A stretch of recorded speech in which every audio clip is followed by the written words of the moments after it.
Hey everyone, Yoiston here, and I hope you all are doing well, wherever you are in Middle-earth. Sorry about that, I just had to restart the stream to make sure everybody was in, so thank you guys for joining me today. It's really quite an honor. I just wanted to say that this has been a great year, and I wanted to thank you all for joining me through it. And I wanted to really thank you all for your support. I know I say it in every video, but I really do mean it. Something like 81,000 Tolkien fans have joined the Men of the West during this year, with still more to come. I really appreciate all of you taking the time to watch my videos, message me with questions, leave comments and likes, and, sharing my videos around, all of that good stuff.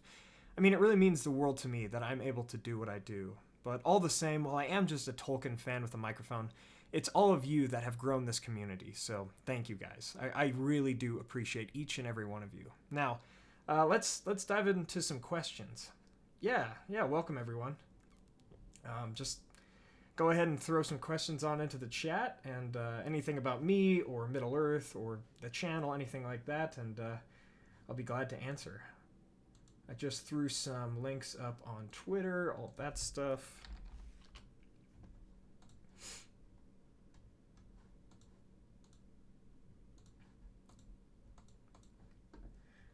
I also wanted to let you guys know that our podcast, the Western Nest Podcast, Episode 8, is on Patreon as of last Saturday. And just for, $1 a month, you'll get access to all of our podcasts. And we have a special Discord Lord of the Rings Online Day coming up on Saturday, December 22nd, 2 p.m. Eastern Standard Time. We're just going to, play some Lord of the Rings online and do some Latro if you guys want to join us on Patreon there. We also have merch and our Loot Crate partnership and our music channel. If you guys want to check out any of those, or our Facebook and Twitter, I'll link those in the description of this live stream. So awesome. More people are joining in here, so let's see.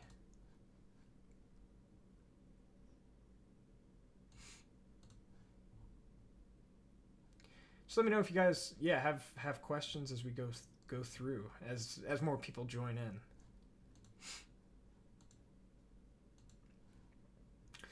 I think on December 29th, that'll be the 4-year anniversary of this channel. So it's coming up, and again, I really appreciate all of you guys.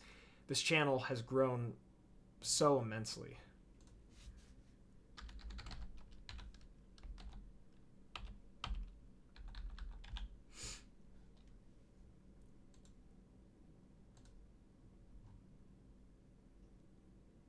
All right, so let's answer some questions. I think I had... Yep, okay, my bad. I had some stuff on the top chat, not the live chat. There we go. All right, let's go through. What is the best way to read the Silmarillion, from Jan? Also love your vids. Thank you, Jan. I appreciate that. The best way to read the Silmarillion, I would say you can read it cover to cover, but look at the stories that interest you most, right? So if you're like, oh, the Baron and Luthien sound interesting, that sounds fun, go ahead and start reading that one, right? Or if, the Children of Húrin sounds good, start with Of Turin to Rambar, and all that kind of stuff. Sorry, I just got to delete. There we go. Okay, I had to delete the last live stream video that went up. It was it was our false start here. But yeah, I mean, you can read it cover to cover. That's what I would actually recommend. There is going to be some challenging things, and I would say take your time with every chapter, but yeah, you can read it cover to cover. Hello, everyone. Thank you guys for joining me today. Let's see.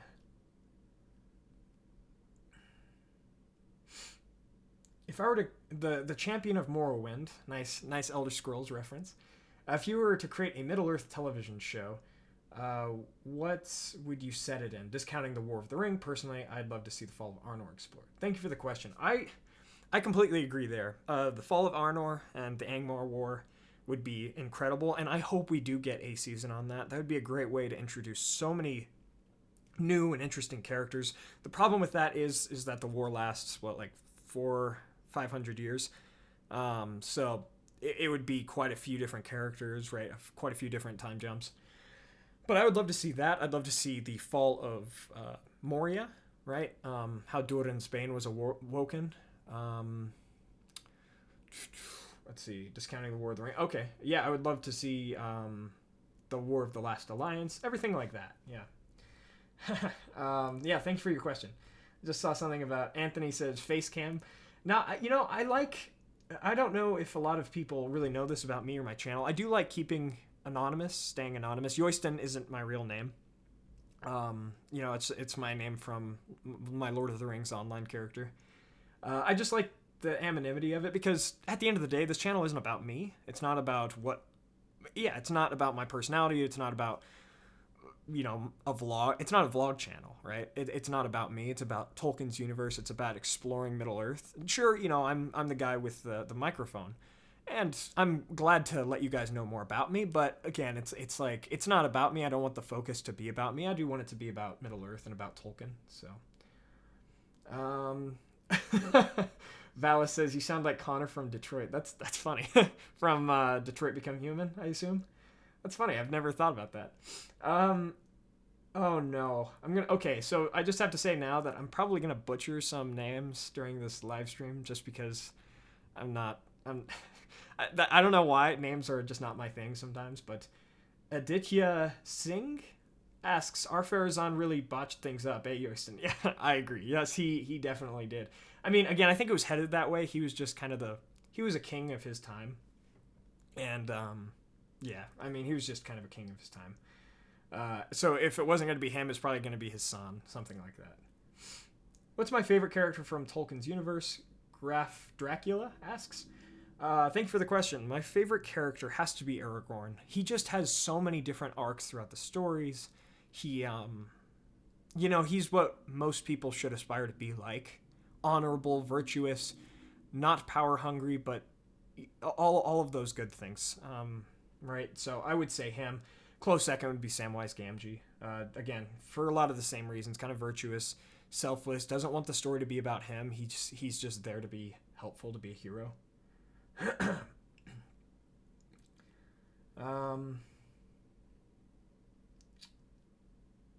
Oh, I love you too, Mookie. Thanks, Mallory. Yeah, no, I love you guys so much. Thank you for joining me today. I really appreciate this. Let's see here.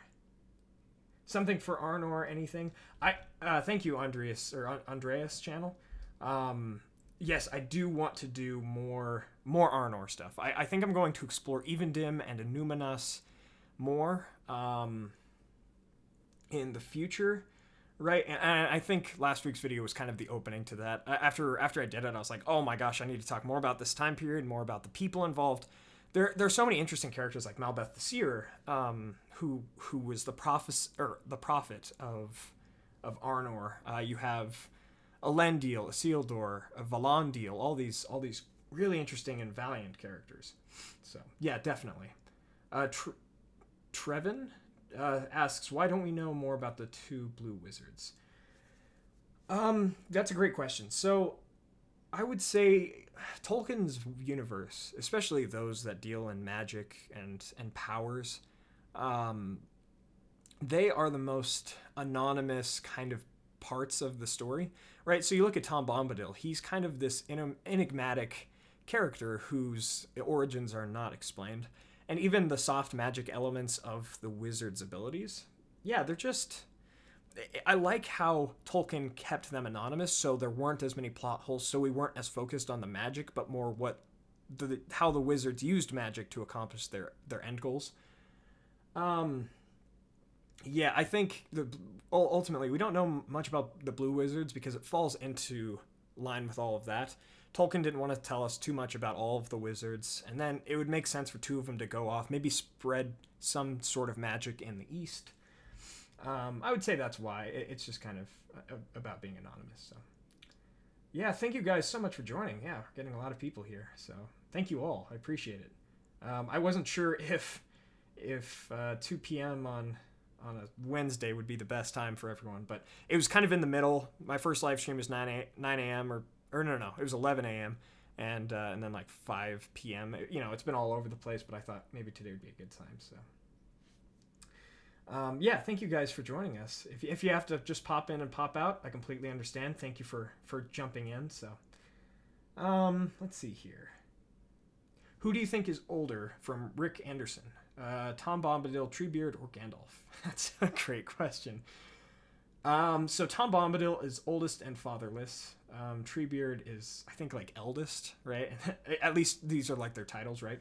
Or Gandalf. I think Tom Bombadil is, personally, because I think Treebeard, he still had to be awoken by Yavanna after the awakening of the dwarves, so that put him sometime within the years of the trees.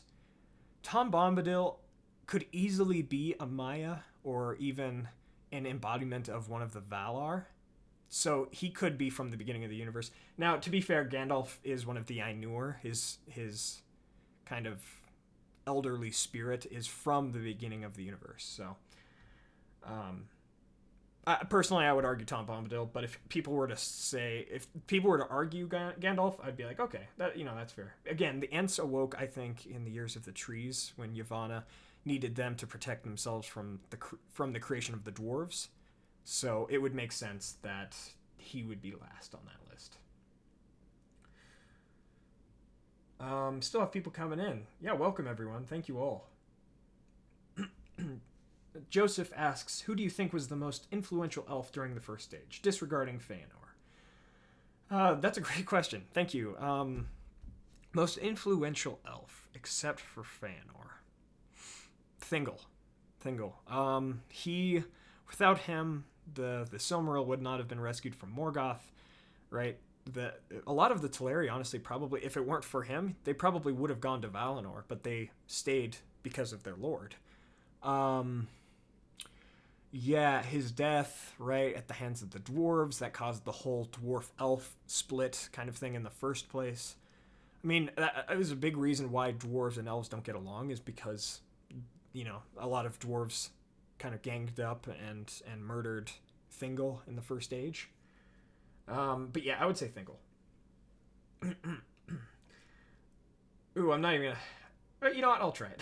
Tuani, something like that. Tuani Ark asks, where can I read more about Angmar? Appendix A and... Yeah, I think it's just Appendix A of The Return of the King. That's where I got a lot of my resources for the last video. Yeah, Appendix A. They have a part about the fall of Arnor, and then they have a part where Gondor comes up and fights the Witch King during the end of the Angmar War. It's split into two different sections within the appendix, but I would say that's probably your best bet. Oh, Craft75, thank you so much for the for the super chat. I really appreciate it. Hey, where do you come from? I really enjoy your content. Keep it up. Here's a tip for my patronage. Happy holidays from Canada. Happy holidays as well. Well, so again, like I said before, I kind of want to keep my myself anonymous to some degree, but I will say I'm from the United States, somewhere in kind of the Rocky Mountain-ish area. So that's as far as I'll go. But yeah, thank you for the donation. I really appreciate it. LSSJ Orange Lightning asks, Yoyston, I'd just like to say, I love how intimate this channel is. This is really a wonderful family. Thank you so much. I appreciate that. And, ever since the beginning of my channel, that's kind of what I've wanted to foster. You look all over YouTube right now, you see controversy, you see the media going after certain groups or vice versa. And it's just kind of become more of a deadly environment, but that is not what I've wanted. And I think if Tolkien were still alive today, that's not what he would want either, right? He wants, like he always said, fantasy is about escapism. It's about kind of getting away from the problems of the world, learning more. Yeah, and I'm going to embellish this to what I believe as well, but it's kind of more also about learning about yourself, about your community, about virtue, right? In these other fictional places. And I think that Middle-earth is just the true embodiment of that. You can escape. You can go be in Lothlorien for a while, listen to some music, right? Play a video game within the bounds of Lorien, for instance. Right? That's more what I think Middle-earth is supposed to be about. It's supposed to be about embodying the good, the bad, the fictional history of our world. And I want my channel to reflect that. I don't want to bring in politics from certain YouTubers, or from the real world from that matter, right? I tried to avidly stay away from US politics, Britain politics, EU stuff, right, world politics, all that stuff. I try to stay away from it because I think we get enough of that in our daily lives. And I actually do study political science. And and this is my escape as well, right? So I just, long answer short, I mean, it's just a place where I think we can all come together, we can all be a family, we can all be friends, right? And we can all just escape those things in real life that tend to divide people. So yeah, thank you all so much. Danny-san Bera asks, any character from the books you could hang out with? Thank you for the question. I would say that, let me just pull up a different picture here. There we go. I would say that if I could hang out with anyone from the books, I can't lie. I think I would want to go get a meal with all 4 hobbits. Okay, I'll say 5 hobbits, Bilbo included. Just, and hear their stories, hear them laugh, have them teach me some songs. We could dance, right? All that kind of stuff, and just have a good time at the Green Dragon Inn and buy water in the Shire. Yeah, that's where I would be. Besides that, the Dunedain, the Elves, right? Dwarves, I'd love to hang out with them all, but anyone specifically, the Hobbits. Mallory asks, where is a good place to start for a new fan of Lord of the Rings? Thank you for your question, Mal. I would say that The Hobbit is probably the best. I think that's where a lot of people do start. That's where I started, in terms of reading the books. It's just The Hobbit. It's so, in comparison to other parts of the universe, like Turin Tarambar and his downfall, it's not as sorrowful. It's very uplifting. It's heartfelt. It has some good moments, some great characters. I would say The Hobbit, then into The Lord of the Rings, and then finally going back to the Silmarillion, the history of Middle-earth, all of that stuff. Comic Nut 64, thank you for your donation, man. I really appreciate that. Fei, potatoes, mash them, stick them in a stew. I love that. I love how much you can like make it into a wrap too. It just it works so well in kind of a meter.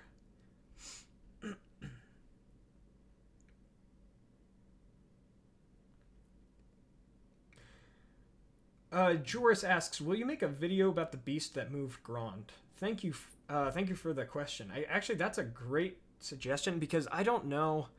So in the movies, they use some giant, almost rhino type creatures.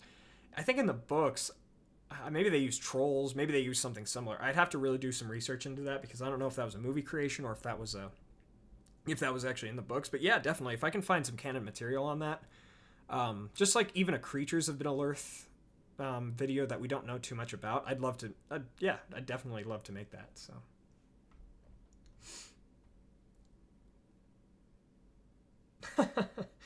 when you make history videos, you sound like a true historian from Middle-earth. I appreciate that, right? That's the hope. That's the goal. Yorick asks, for a new player or an older player to re-enter the world of Latro, what character would you choose to play and how would you choose to play it? Take on everything or focus on the book missions? So I would have to ask if you're if you're new, I would definitely focus on the books and the main quests. Definitely do some side quests when you have to level up, but the main quest is definitely where it's at. And if you're returning, if you haven't made it through the main quests, I would focus there. If you have, I would go back. Honestly, you could do this with with your level cap character or a new character. You could go back and explore the side quests, right? If you explore all the stories that you can find and all that stuff, it's really fulfilling and a lot of fun. I was actually just playing Lord of the Rings Online before I started the live stream. As for a class and a character, I'm very partial to the captain, the man captain, because that's who Yoyston is. But I would say champion's always a good one. The hunter, especially. Yeah, I mean, dwarf champion, elf hunter, hobbit hunter. Those are all really good. Hobbit minstrel. The guy, a.k.a. Tom Bombadil. Thank you for your donation. I appreciate it. Hey, Yoyston, I just want to say thanks for all the lovely content over the years. I absolutely love our little community. Merry Christmas from Denmark. Merry Christmas to you as well. Yeah, thank you so much. Again, you all are we're fundamentally great members of this community. I couldn't do it without you guys. right? You help foster the community just as much as I do, if not more, because you share the videos, you get them out there. So really, I turn those thanks right back to you guys. Thank you all so much. I really appreciate it. I really appreciate what all of you do. So, Louis Contact asks, how long have you been a Lord of the Rings fan? Almost all my life, as far as I can remember back, at least, to when, like, your first memories, like, I would say that's, as far back as I remember, I was always a Lord of the Rings fan and a Middle-earth fan, so I honestly, I can't remember, but I hope that answers your question. Francis asks, out of the three, what is your favorite great tale? I'd have to say The Lord of the Rings. Just like, so I've put so much of my life into that story, and that one's taught me so much specifically. Right, we have the movies, all that stuff. I love them so much. Love the books and the video games and all of that. So, but besides that, I mean, honestly, The Hobbit and the Silmarillion are right there. They are both close seconds. So yeah. Royan, my boy, thank you for the donation. Royan, if you guys don't know, he is my co-host on the Western S podcast. And yeah, if you guys want to listen to him and I talk about certain things, head on over to Patreon, just $1 a month, and then we have 8 podcasts up there. Royan, thank you for the donation. Yo, nice job so far on the stream. You can't ignore this message. In the history of the Legendarium, who has taken the biggest L? It's a great question. Thank you. Who has taken the biggest L? Well, there have been a few. There have definitely been quite a few. I would say that the biggest L has to be Fingolfin. I mean, okay, he went out pretty well, but honestly, he was High King. He should have just not gone and fought Morgoth by himself, but when he did, he just crushed the morale of all of the Noldor pretty much and sent them all. It was really a turning point in the whole war with Melkor. His was one of the biggest L's. Also, Numenor, one of the biggest losses of the history of Middle-earth. Ar-Pharazôn, when he went to attack the gods directly, yeah, he lost pretty hard. So, thanks for the question, Ryan. Appreciate it, man. Let's see. Jarl Balgruff from Skyrim asks, could you redo the Stone of Eric video? Yes, I wanted to remake more videos, and let me know what you guys think about this in the chat below. So I have the scripts from a lot of my old videos. Obviously, I'd go back, add much more, or even rewrite most of those scripts. I have no idea. It would just kind of help me have a basis, but the thing I'm running into with remaking videos is time. So what I ask all of you is that, would it be okay if sometimes every once in a while on a Sunday I just remake a video and call that my Sunday video? I mean, it's pretty much, if you were to look, now I've made a lot of my old videos private that I've remade, but if you were to go back and look at like my Aragorn Epic Character History, my first one versus the new one, it's pretty much a different video. So, yeah, I don't know. Just let me know. Let me know what you guys think about that.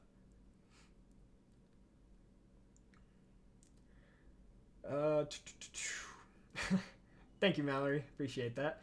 Todd, Bilbo forgets his handkerchief. Biggest L on Legendary. Yes, I agree. When Bilbo forgot his handkerchief, that was it. He should have just stayed home. Oh, thank you. Do you think Sauron would have stayed loyal to Morgoth even after the War of Wrath? He did. He did kind of. Honestly, after the Beren and Luthien tale, which was, I want to say late First Age, but like mid to late First Age, he kind of turned and ran, honestly, from a lot of the conflicts, a lot of the battles. And I don't think if it had been for Beren and Luthien, I feel like Sauron would have met his end during the War of Wrath if he wouldn't have run away. But yeah, I think he did stay loyal. At least he stayed loyal to what Morgoth was after. He was probably happy to be the only, like, the big Dark Lord now with no master. But he was still ultimately trying to do what Morgoth was trying to do. I mean, maybe a little different because he was trying to create order while Melkor was all about chaos and destruction.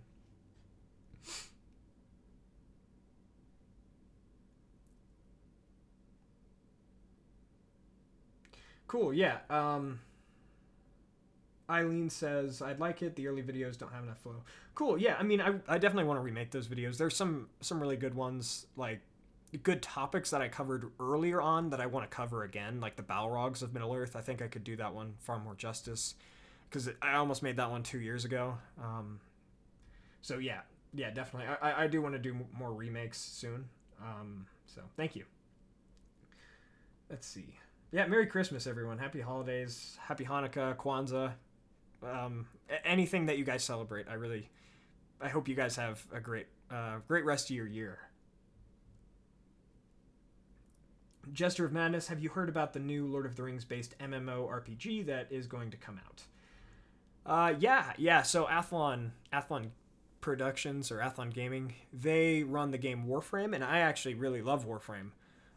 So I'm looking forward to it. However, we haven't gotten a lot of information on it, which is fine. I just don't know, like, when they're planning to release it, what at all they're going to do. They just said a few thousand years before the events of The Lord of the Rings. And besides that, all we know is just an MMO is coming. So what I would like to see is a War of Wrath, or I don't think they have the rights to War of Wrath, but a War of the Last Alliance. End of the Second Age, you can choose to be an elf, a dwarf, or a man, or an orc even, and have both sides kind of fighting that war. That would be great. I'd love to see an MMO around that.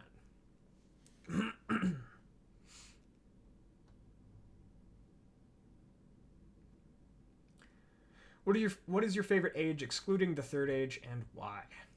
I'd have to say First Age, I think, because while I do love the Second Age and the Years of the Trees and the Years of the Lamps and all of that, I think the First Age is when you start to see the rise of heroes versus the Valar. As powerful and as valiant as they are, they don't do much in the context of the Legendarium besides the War of Wrath, besides things like that. They really kind of keep to themselves. And then Feanor says, no, I'm done with that. I'm going to go do something. Now, he definitely acted brashly, and he probably shouldn't have done what he definitely shouldn't have done what he had done, including the kinslaying and all of that. But at least he went to go act, right? At least Fingolfin especially, he was like, I don't completely agree with Feanor, but I'm going to go fight the Dark Lord, even if the gods don't choose to do so. The First Age, again, it shows that rise of character, of heroes. So thank you for your question. Rowald asks, how much Elvish, Quenya, or Sindarin do you know? I would actually say, thank you for the question. I would actually say that's probably my weakest knowledge concerning Tolkien's Legendarium. I don't know too much, not as much as I would like. And, as I continue to grow older, I definitely want to learn more about Sindarin and Quenya. One of my friends, actually, he's really good at, I think, Sindarin. I think he knows Sindarin pretty well, so I'll probably just learn some from him.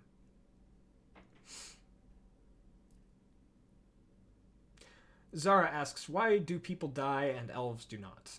That's a great question. So, fundamentally, the different natures between elves and men is that, obviously, elves are immortal, and men will die. Men are the second born of Iluvatar, and they were gifted the gift of Iluvatar, which means that they aren't bound to the fate of Arda.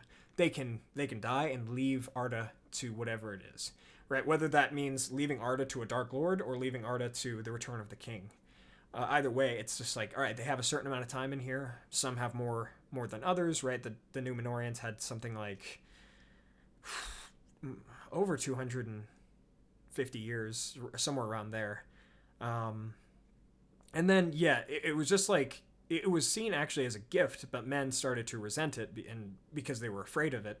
But it was actually a gift, as the elves were always bound. Even if the elves die, they're just returned to Valinor, or to the Halls of Mandos, and then they can be revived if they so choose. But it's like they are always tied to the fate of the world, the firstborn of Iluvatar. But the secondborn, I think they can walk the Halls of Iluvatar. They can walk beyond, maybe, the Halls of Mandos, which is something that I may have made an error in my previous videos. I have to look more into where men go when they die in Middle-earth, because I've always said the Halls of Mandos, but I think they actually go there and then they go beyond. I think they go to the Halls of Iluvatar, but I'd have to check on that one. Thank you for the question. Favorite Gandalf quote? There are definitely a few. Thank you, Jarl. Favorite Gandalf quote. So do all who live to see such times, but that is not for them to decide. All we have to decide is what to do with the time that is given us. I would say that's my favorite, right there. It's so true. It's so true. Again, in this crazy world of media and politics and war and all of that, it's something we can apply both in Legendarium and to our own lives. All we have to decide to do. We can't get too stressed out about everything. We just have to breathe, take the world as it is, take ourselves as we are, and do the best that we can do for this world with the time that we're given. That's all we can do. That's all we can hope to do. So that one, I would say, honestly, that quote has helped me through quite a few sad moments and all that kind of stuff, right? To where I'm panicking or thinking about things too massively or too large scale, and I just go back, right? Look at that quote, and it's so true. It's so true.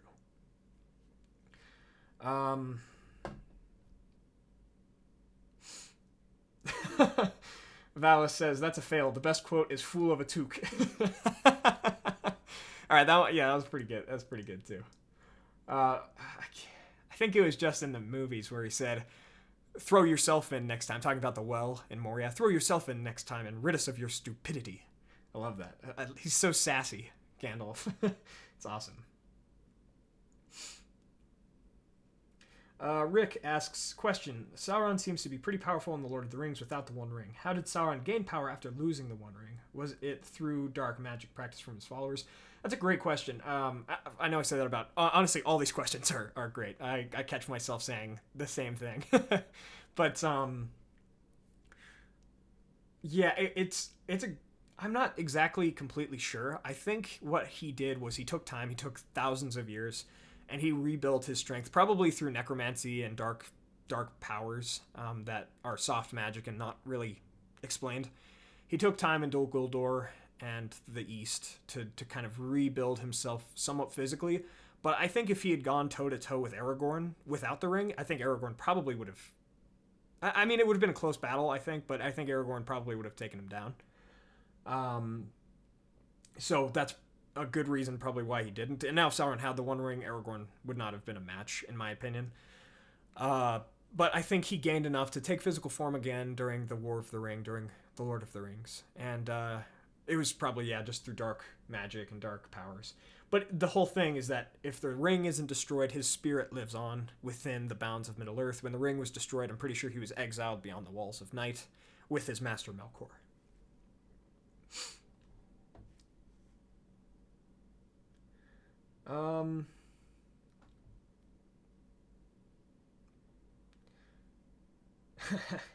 Not gonna answer that one. Again, I try to keep politics away, so not gonna answer that one.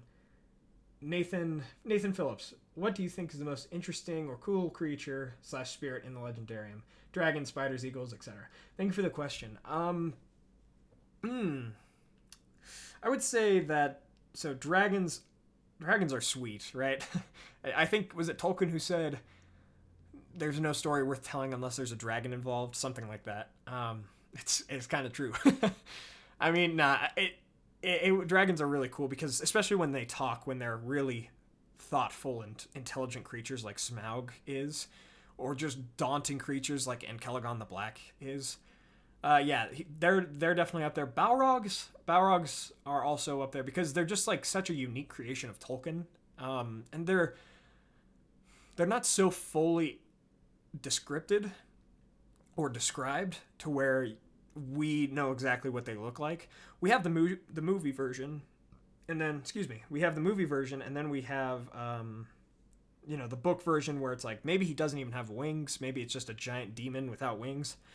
But yeah, those are pretty sweet. Ultimately, for the good side, I'd say Ents and Eagles, right? It's such an interesting idea having Ents, protectors of the forests, tree herders, some kind of nature guardian, right? And then the Eagles, kind of the messengers of the gods.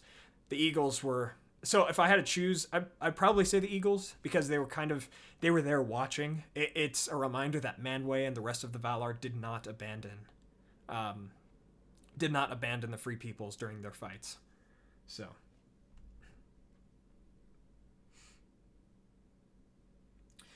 Paul A asks, oh, hey, Paul.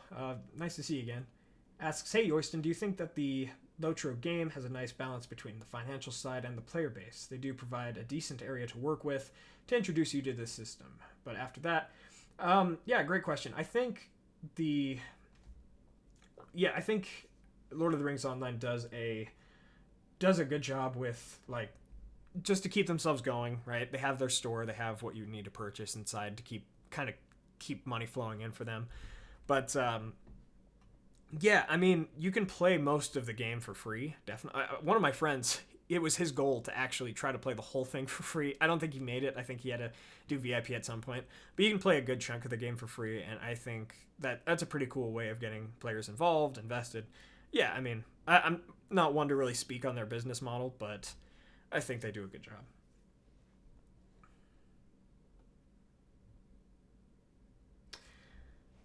Nick Leisker asks, when did you start getting into the lore of Middle-earth? Since you know so much, and how much time did you put into learning this? Because I think it is incredibly clever that you know this. Thank you very much. I appreciate the compliment.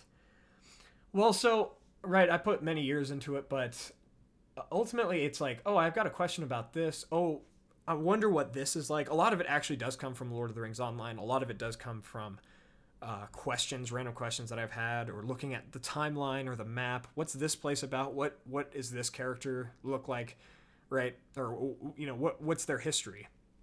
And then you just research that. You look on the wiki, the Tolkien guides, the books, the appendices, the Silmarillion, all these things, and then you kind of culminate. At least that's how I did. You culminate. Okay, so that is I don't know, Eldakar's history from Gondor, from the middle of the Third Age. That's how Gondor looks like. Okay, well, what does Arnor look like at that point, right? You kind of culminate the Earth together, and yeah, I mean, that's how I've done it, at least. So, yeah, and that's how I'd recommend doing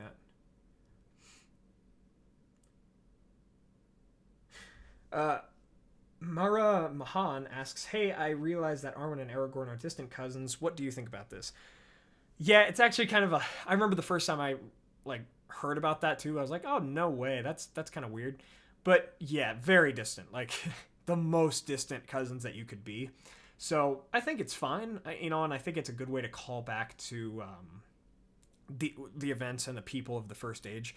So, you have Elendil, and then his son Elrond and Elros. Elrond obviously has Arwen as his daughter, but then Elros goes on to be the first king of Numenor, and then that line goes down. So what's interesting is that Aragorn, he traces his lineage all the way back to the brother of Elrond, and then even from the House of Beor, the House of Hodor, the House of Fingolfin, the House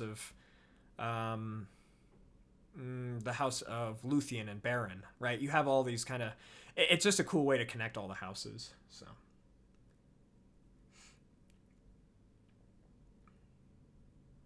Rick Anderson asks, do you have a personal opinion of the fate of the Entwives? Yeah, I mean, so we get this interesting thing. I was going through the Fellowship of the Ring last year, something like that, and you get this interesting detail about the Brownlands, that it was kind of like that's where some of the Entwives or trees had been, but Sauron had burned it down, I think, during the War of the Last Alliance. Now, the Brownlands, if you guys want to look into that, that's east of the River Anduin and east of Rohan and all that. So I think the Entwives were going east, and I think they were just spreading out. They were spreading their forest and all that stuff, because I think they like to adventure more than the Ents themselves did. So what happened was they probably got caught up in war. There are theories that they were enslaved by the Easterlings and the Haradrim, or something like that. It's definitely possible. I think they were mostly burned down. There could be some distantly in the east, or some even in the Shire, you know, because the old forest is there, and there was that hobbit that mentioned seeing a moving tree kind of thing. So I think it's possible. Comic Nut, thank you again for your, thank you so much for your donation. Appreciate it. How powerful are the Nazgul? Because it looked like Gandalf and the Witch King were evenly matched during the Pelennor Fields. Yeah, thank you for your question. They were, so each Nazgul, I think, though, obviously the Witch King is the most powerful, but I think it really depends on where they're at, their forces, all of that, because at the same time you have the Witch King and like 3 other Nazgul who were driven off by Aragorn with 2 flaming sticks in the Fellowship of the Ring. But then you have the Witch King at the front of an army about to kill Gandalf, which I think if the Rohirrim wouldn't have arrived, I think he would have killed Gandalf. Yeah, I think it depends on who they're with, how much power they're willing to give off, right, to make themselves known, all of that.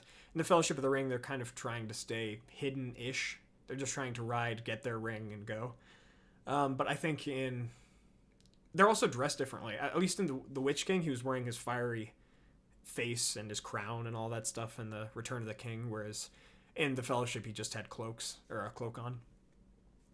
I think they're pretty evenly matched, just because you have all these things like the Black Breath, you have the Morgul Blades, all of that from the Nazgul. I think they're powerful, but it's just how much are they willing to give off?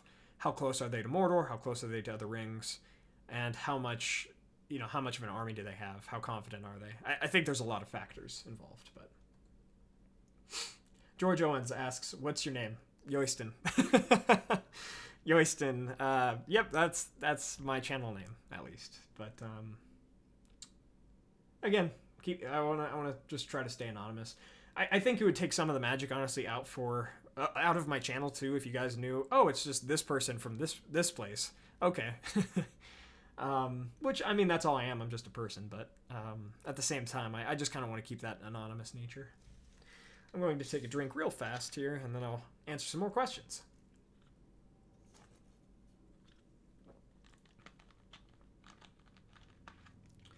Jake the Miller asks, oh,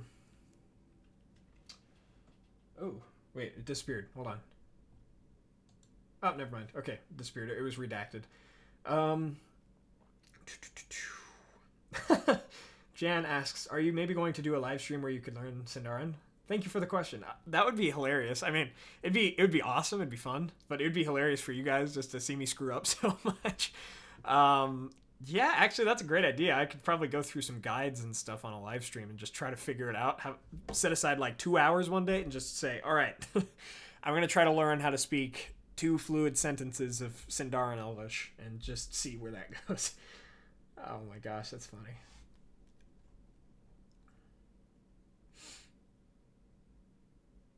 Francis asks, Children of Húrin, Beren and Luthien, or Fall of Gondolin? Ooh, you guys are hitting me with those hard questions. That's funny. Ooh.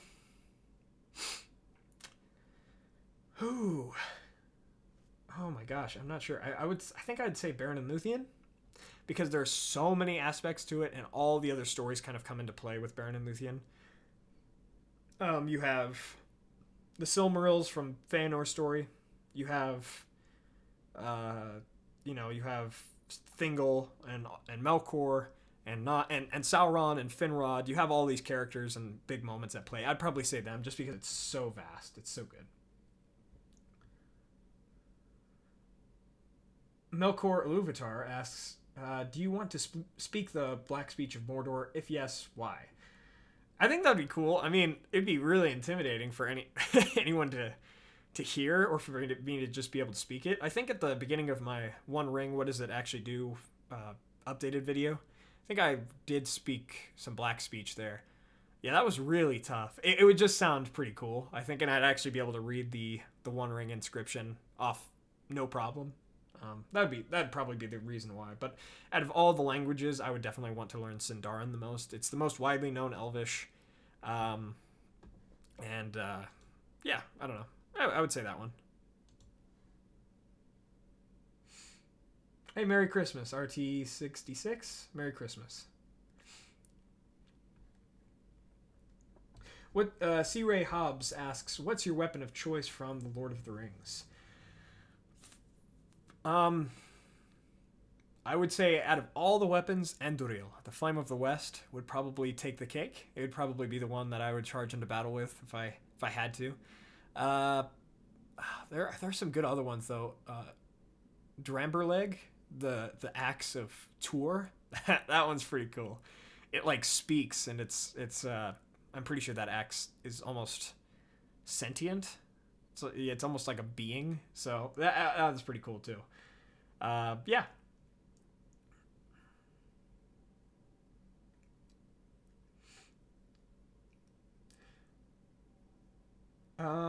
Let's see. The Man Who Refused to Die. Are you still playing Lord of the Rings Online? I just started playing it the other evening. Yes, indeed. I love that game. Actually, all the screenshots you're looking at here come from that game. But yeah, no, I absolutely love the game. I've been playing for almost 8 years now.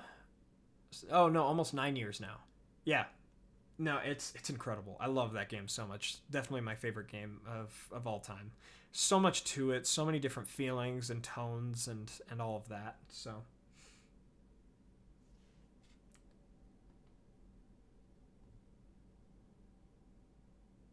Andrew asks, where do you think Amazon should end with Aragorn's story? I think it should end with him going to. Yeah, that's a great question. I would say after he captures Gollum, he returns Gollum to Mirkwood, and then he has to go to Bree. Yeah, there we go. That's what I would do. He has to go to Bree to watch for 4 hobbits, and one especially who would be going by the name Underhill. Yeah, that's where I would end it. Go from him as a child in Rivendell all the way to that. It would definitely be a lot of time jumps. I think one actor could do most of that because, again, Aragorn doesn't look like he ages that much. He looks 35 when he's 87, so there you go.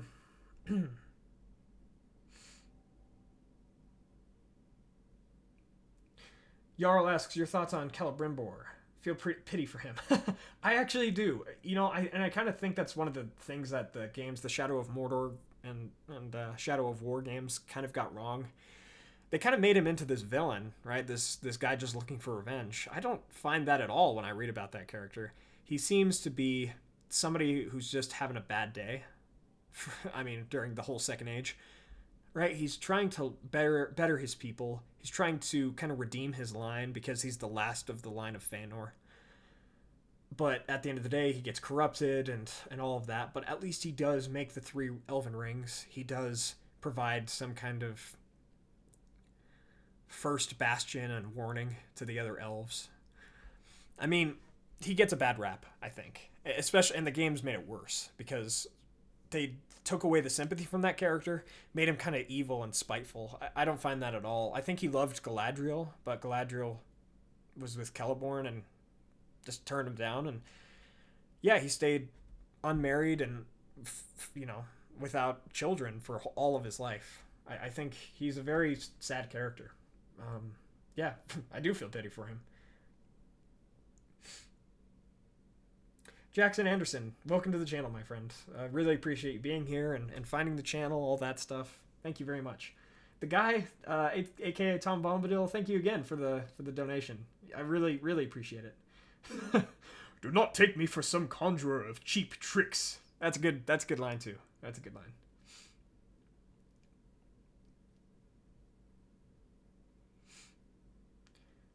Let's see. I'm sorry, Yoyston, but Celebrimbor was the grandson of his grandfather. Please pay attention to this.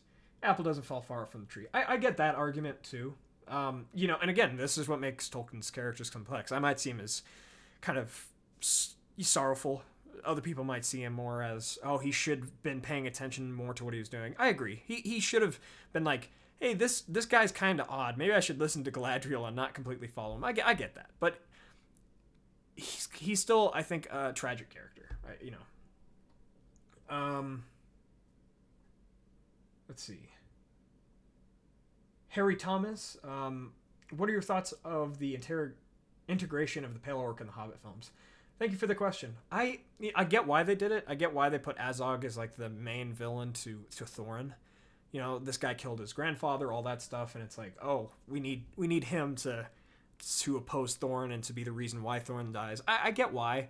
But at the same time, I kind of feel like, I don't know, I think Bolg could have fulfilled that role because Bolg seemed wasted in that movie. It seemed like he was just there for Legolas to be given something to do. I think They could have kept Azog in. That would have been fine. Again, I get why they did it. But then they should have had Dane take down Bolg or have Beorn take down Bolg like he does in the books. I think they just integrated way too many characters. Azog, at first, when I first saw the movies, I'm like, I'm not sure about that because he did die. And again, Dane was the one who killed him and he avenged Thror. But again, from an archetypal literature standpoint, I see why they did it. I think they just should have made Bolg more useful if they were going to do that, because you could have just had Bolg be the main antagonist of Thor and that would have just been fine. But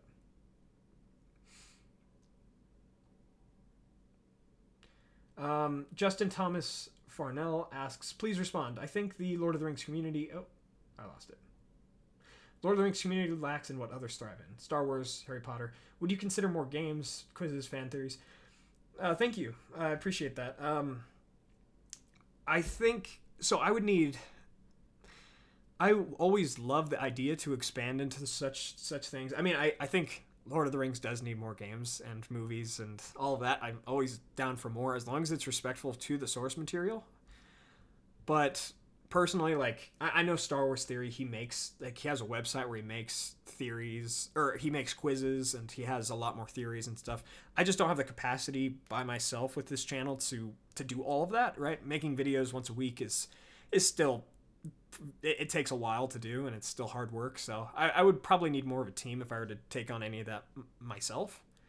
But yeah, I do think we do need more, right? And who knows? Maybe out of the 214 of you guys watching right now, maybe one of you is the person to do it. And I would love that. I'd love to see it, right? So if you guys do make those things, let me know, and I'll give it a shout out in my videos.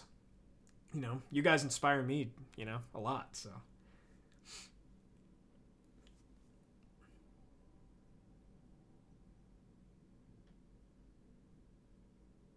Jack-o'-lantern 14, how do you think the War of Wrath would have played out if Morgoth participated in battle?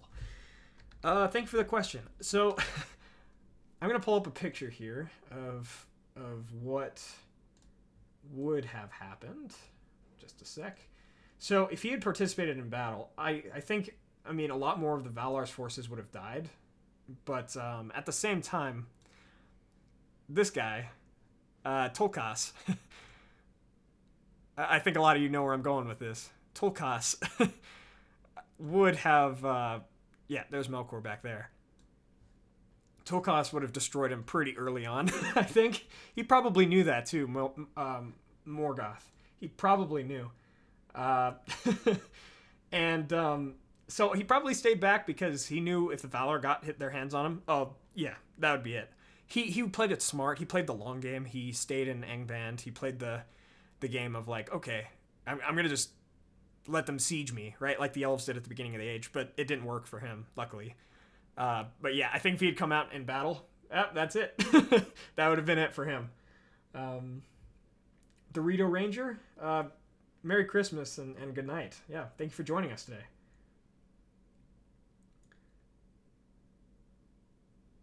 Let's see.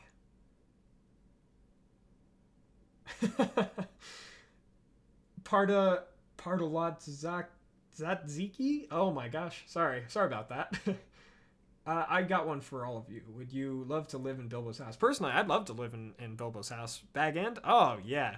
Assuming that the Sackville Bagginses kept their distance, I wouldn't have loved them to be around all the time, but yeah, that would have been... I love Bag End. It's so nice.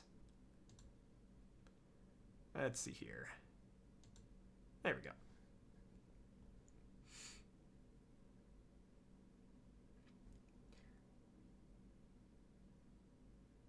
How do you think, the Bright Lord asks, how do you think the War of the Ring would have played out if Gil-Galad and Lendale had survived the battle in Mordor?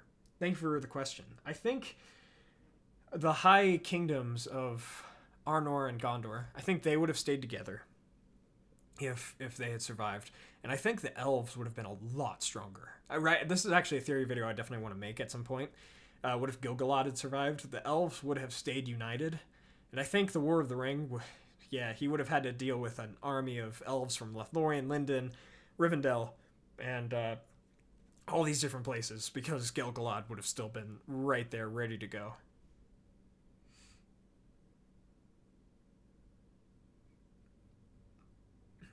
Favorite pub of the trilogy? Let's see here. So for me, I think it comes down to two pubs. But I would say the Green Dragon. The Green Dragon, if I were to go to one pub in Middle-earth, that's the one I'd go to. But the Prancing Pony, also, that one's just iconic, that one. But it's got, like, ruffians. It's a little grosser than the Green Dragon, I would imagine, so. But, yeah, I'd say Green Dragon in. The guy, a.k.a. Tom Bombadil, asks, have you ever been to New Zealand and seen the scenery? If so, what was it like? That's a trip I want to take, right? I want to take it in the next couple of years and go out to New Zealand and just spend some time down there. Honestly, I would probably... that'd be fun to make some videos for you guys when I'm down there. But again, it's definitely going to be a while. No, I'd love to see it, though. I'd love to see what they've done with Hobbiton and all that good stuff. Tolkien Fan 43 asks, will humans who have died, like maybe Aragorn, be able to fight in Dagor-Dagorath? Thank you for the question. That's something I constantly debate with myself, because like Turin and Feanor, these people were revived, but does that mean everybody's revived? I think it would, and I guess since Dagor-Dagorath isn't even canon, it's not like Tolkien took it out of the main legendarium. I think it's possible for Aragorn and all of the rest to be resurrected. That would be insane. I'd pay to see that. Yeah. Parker Parrish asks, question, why did the Easterlings hate the Men of the West so much? Also, what was the Easterlings culture based on? Thank you for your questions. Oh, also, because I've seen this question a few times, but I haven't been able to get to it until now. If I haven't seen your questions or I don't end up answering your questions, I apologize immensely. Please just message me on Facebook or Twitter or anything like that. Or whatever. If just leave it in the comments, and I'll try to get to it if I can. But ultimately, going back to your question, the Easterlings hated the Men of the West because I think they were oppressed by Sauron and Morgoth from even the beginning of their cultures. These were the men who kind of stayed, who didn't go to Beleriand after the awakening of men in Hildorian. Is it Hildorian? Yeah, I think so. And I think they stayed in the East. They were oppressed by the Dark Lords. Likely they were told lies about the Men of the West, about their freedom and all of that. And then they went to invade. I would imagine their culture has a lot to do with, surviving in desertous areas, religions based on maybe what the Dark Lords have told them, things like that. So,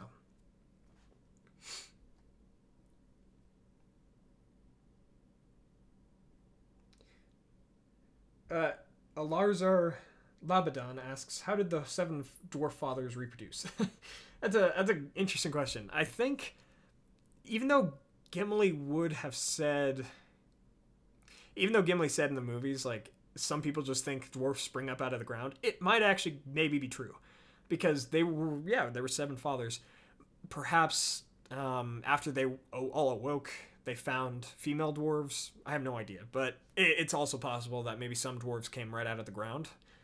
But were still of the houses of Durin? I'm not exactly sure with that. That's a great question. Perhaps after they awoke and after they were already alive, they found female dwarves that Mahal or Aule the Smith had left with them. How do you think the war would have ended if the Valar would interfere more in the history of Middle-earth? This is from Jan. So I think the war... So, specifically the War of the Ring, I assume that's what you're alluding to. Yeah, it probably would not have nearly happened as how it did. So if they were involved, right, a lot of elves like Fingolfin would still be alive. The War of the Last Alliance probably wouldn't have happened because they would have sought out Sauron, and neither would the War of the Ring. Everything would be different. Everything, right, if the Valar played an active role. Honestly, what probably would have happened is the elves go off, and the Valar are like, you know what, let's help them. They're going off to fight Morgoth. He's our problem. He's one of us. Let's go fight him. They do that. They take him down. They throw him out of the world. And then right, hunt out his servants, and then they would probably rebuild anew within the center of Middle-earth, like their place, like their home during the Years of the Lamps. And they would have lived in peace and harmony with all of the children of Iluvatar for the rest of time. But that's, that would have eliminated all conflict within our story. All right, I think I'm going to take a few more questions here. Yeah, we're about at an hour, so my voice is getting super tired. I think we'll give it a few more minutes, a few more questions. Naveed Sahid asks, oh my gosh, I think I just butchered that name. I'm so sorry. Do you ever visit our Tolkien fans? I think I'm subscribed to it on Reddit. I'm pretty sure. Yeah, I'm pretty sure I am. It's a good subreddit. Yeah. Maybe it's Lord of the Rings fans. I'll check after the live stream. And if I'm not subscribed there, I will. Oh gosh, I'm going to butcher this name. Roel Naves asks, what would happen if one person had all of the Rings of Power? Ooh. Let's assume it's just a simpleton, like I don't know, like a hobbit or something. If they had all the Rings of Power, the one ring would magnify all of the other rings, and he, I think, would be nearly invincible. He would probably be Sauron times Melkor. Well, no, okay, not that powerful, but he would be Sauron exponentially stronger, pretty much, because he would have all of the Rings of Power. He might even be able to oppress all the people. Again, and this is just a simple guy. If somebody like Aragorn or Gandalf had it, yeah, that's it. That's it. You have a new Dark Lord. Lyle asks, are you ever going to do a face reveal? No, probably not. But I have done a partial face reveal because I understand that some of you want to associate like a person or a face with the man behind the mic. But in my 100,000 subscriber special, it was like a couple minutes long. I did it back in June, I think. I did at the end of the video. I did a partial face reveal. So if you want to check that out, I'll also link it once this video is up in the description here.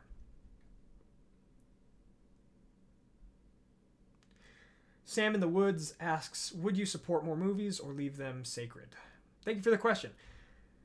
Yeah, I think I would, again, as long as they follow the themes of Tolkien's works, yeah, I could support more. I think so. I'd love to see, they have so much material to work with within the Third Age.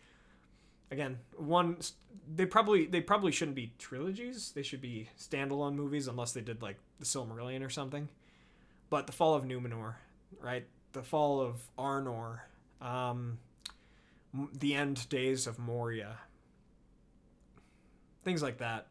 The founding of the Shire and the Cold Winter. How the goblins came down from the mountains. I could see standalone little independent projects that are no more than maybe 90 minutes long, something like that. You could do a lot of those. Born of Hope and Hunt for Gollum are they're prime examples of that. And if you guys haven't seen those movies, I'd highly suggest checking them out. Born of Hope talks about Arathorn, Aragorn's father, and how Aragorn was born and how he's taken to Imladris. And Born of Hope, Hunt for Gollum talks about how Aragorn hunted Gollum down at the late Third Age.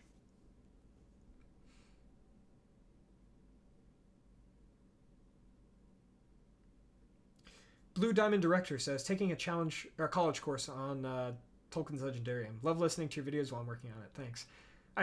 Yeah, of course, man. Thank you so much. No, like, if I can help in any way with those things, I really love to.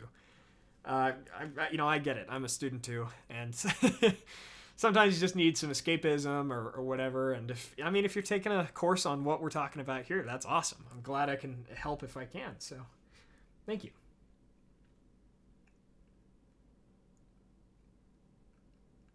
Harry Thomas asks, it is unlikely, but have you met any of the Tolkien family? Would you like to if you haven't? Yeah. It would be such a great honor to meet any of them, especially Christopher Tolkien. But the fear always comes down to meeting your heroes almost, and him knowing what I do. I hope he would respect it. I hope he thinks his father would respect it, right? things like that. That's probably what I'd be scared of. Yeah, I mean, it would be great. It would be an immense honor, but I hope he would like what I'm doing here. And if he didn't, then that would that would suck. That would really suck. I wouldn't be exactly sure how to fix it, you know? So it kind of goes both ways.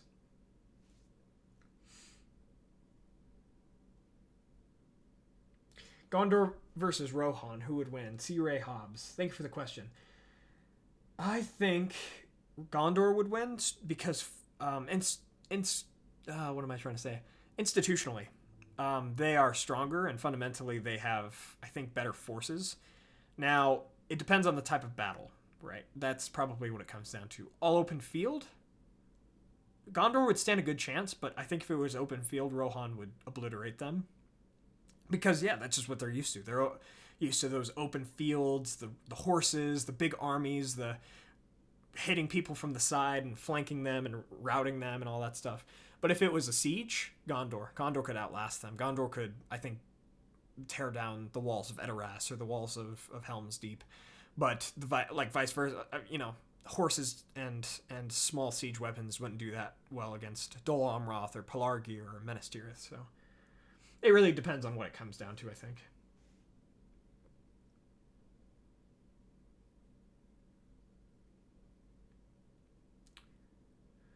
Let's see here. Thank you, Todd. I hope you would respect my channel. I hope Christopher Tolkien would. Because again, I mean, you hear like that, they're not the biggest fans of like The Hobbit, or, he's not the biggest fan of the Hobbit movies, or Tolkien might not have been a fan of the movies. It's just a thought. It's kind of like, oh, right?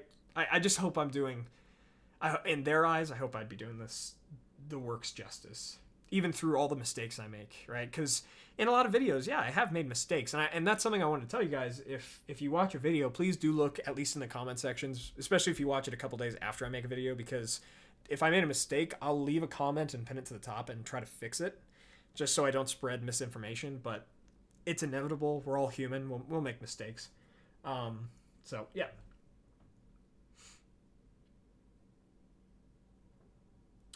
Merry Christmas, everyone. I think I will start to wrap it up here. I'll do 3 more questions. Also, real quick, the Western S Podcast, Episode 8, I just want to give it one more shout out. It's live on our Patreon right now. The first 8 episodes are this Saturday. We are going to be doing a Latro, got a picture for that. There it is. We got a Latro Discord hangout session scheduled for this Saturday, December 22nd. Is that right? 22nd. Yeah. There we go. At 2 p.m. Eastern Standard Time, so just the same time as we're doing this podcast. If you guys feel like joining us there, please feel free to do so. Yeah, we'll do 3 more questions, and I will put this back on... there it is. Oh, wait.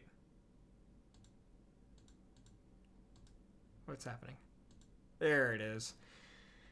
All right, 3 more.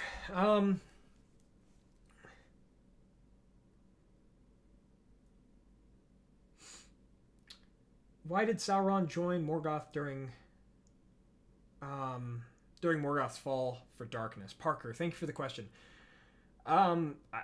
I think he was corrupted by Morgoth and probably promised a new world order, a new order of yeah, I mean, I guess that's kind of something it comes down to.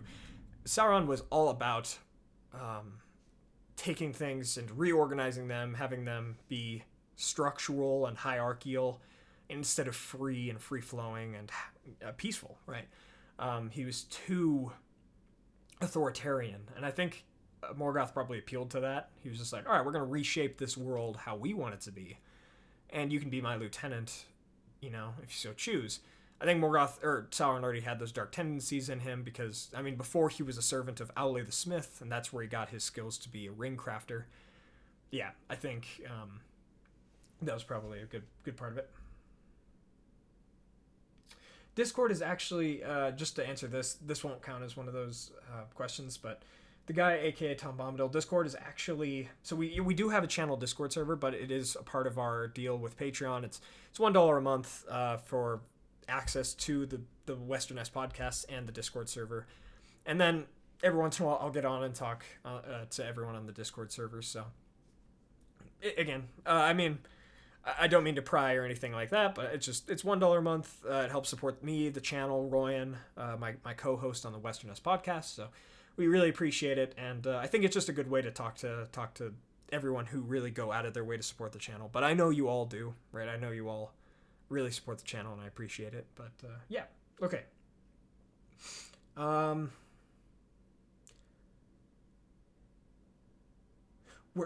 This is a great one. Tuani Arc, oh gosh, asks, where do dwarves and hobbits go after they die? Fantastic question. I think the dwarves go back to Mahal. I think they go to Aule the Smith, and I'm pretty sure they're workers. Pretty sure they are. I'd have to double check that. Yeah, here, let me just see if I can find a source or anything. Dwarves rings. I'm pretty sure they go back to Aule the Smith, and they are his workers, his fellow craftsmen, until the end of time. Let's see here if I can. Okay. I can't really find a source for that. I think it's in the Silmarillion, but maybe look into that a little bit on your own, but that's what I would say. As for the hobbits, I think they're descendants of men and also have the gift of Iluvatar. Or the gift of men.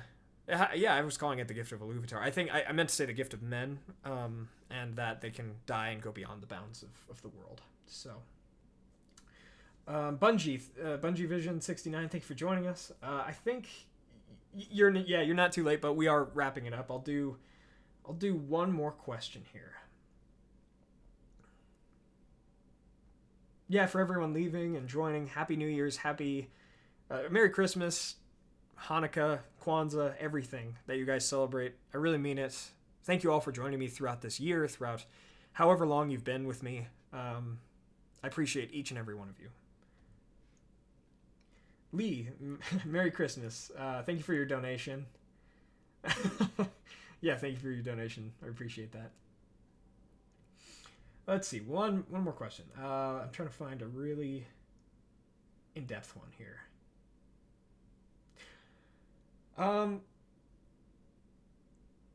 Let's see here. Yanni Pelez asks, why/how did Gandalf get the Elven Ring of Fire?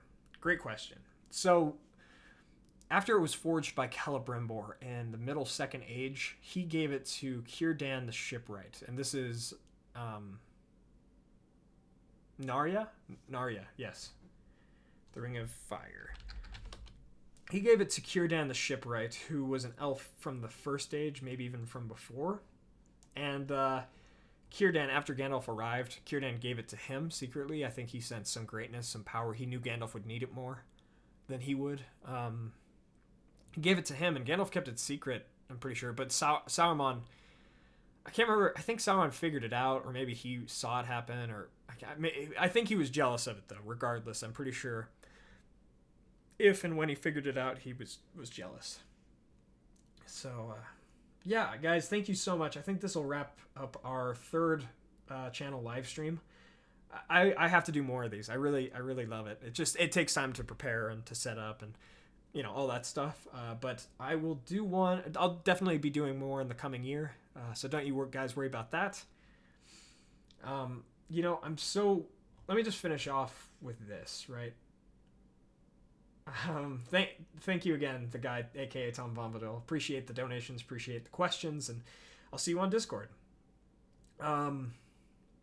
Yeah, happy holidays, everyone. Let me just finish off with this. So my channel is almost 4 years old. 29th of December it will be 4 years old. And in that time, I've learned so much. You guys have taught me so much, and made me really appreciate the works of Tolkien even more. Appreciate the community. I mean, I don't exactly know. I try to do all these things and make my videos better and all that just to thank you guys, really. You guys keep this going. You guys are this channel. You guys are the Men of the West. And that's why the channel is named as it is. Because it's not just me. It's not just Yoisten. It's the Men of the West. It's all of us together trying to make I'm trying to learn more about Tolkien's universe, trying to make a difference in the world, and I really appreciate each and every one of you. Thank you all for thank you all for joining me today. I really appreciate it. And I suppose I will be seeing you on Sunday. Well, I'll probably be seeing some of you on Saturday with that Discord Latro time, I hope. Or I'll see you on Patreon or Discord or wherever. Please also feel free to check out our music channel. I think I mentioned that earlier in the live stream. Our music channel, our Facebook, Loot Crate partnership, merch, all that good stuff, our Twitter. Our music channel is where some of the music that my friend Galafi makes, and we put it over there. So, yeah, I'll see you guys all on Sunday with a video on the Druidane, the wild men outside of Gondor. As always, guys, thank you all so much for joining me on this adventure. Until the next one, my great friends, stand men of the West.